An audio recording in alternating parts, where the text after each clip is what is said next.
नमस्कार मैत्रिणींनो, कशा आहात? परमेश्वराची भक्ती करत राहा, खुश आणि आनंदी नक्कीच राहाल.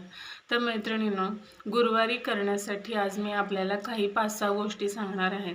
बाकी काही नाही केलं ना, तरी पण ह्या 5-6 गोष्टी केल्या ना, तरी तुमचा गुरुग्रह इतका बलवान होणार आहे. आणि सगळ्यात महत्त्वाचा ग्रह म्हणजे महत्त्वाच्या ग्रहांपैकी एक म्हणजे गुरुग्रह आहे.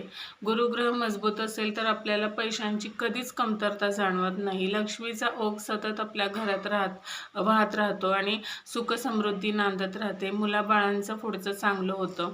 सगळ्या गोष्टी आपल्या चांगल्या होतात. सोप्या सोप्या गोष्टी आहेत. त्यासाठी अगदी काही मोठमोठी रत्न वगैरे घालायची गरज नाही किंवा ब्राह्मणांकडून शांती करायची गरज नाही. तर ज्यांच्या कुंडलीत गुरुग्रह खराब असेल तर त्यांनी किंवा इतरांनी सुद्धा केलं ना तरी सुद्धा याचे फायदे अगणित आहेत. तुमचा संसार एकदम सुखाचा होईल. सगळं सुख समृद्धी नांदेल तुमच्या घरात. तर काय करायचं, पहिल्यांदा उठल्या उठल्या अंघोळीला जाताना चिमूटभर हळद अंघोळीच्या पाण्यात घालायची. त्याच्यानंतर अंघोळ झाल्यानंतर आपल्या बेंबीमध्ये नाभीमध्ये आपल्याला एक चिमूटभर हळद लावायची. या 2 गोष्टी झाल्या.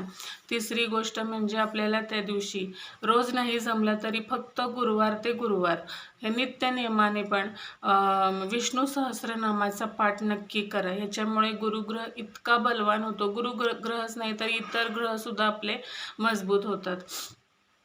सगळ्या संकटांपासून मुक्ती मिळते. त्याच्यानंतर आपण गुरुवारी आपल्या उंबरठ्यावर हळद लेपन अवश्य करा.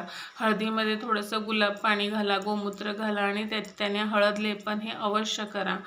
त्याच्यानंतर आपण तुळशी मातेला दूध आणि थोडेसे तीळ घालून कच्चं दूध अगदी चमच्याभर असलं तरी चालेल ते अर्पण करा. तर ह्या गोष्टी इतक्या म्हणजे केल्यामुळे तुमचं भाग्य म्हणजे उदयाला येईल.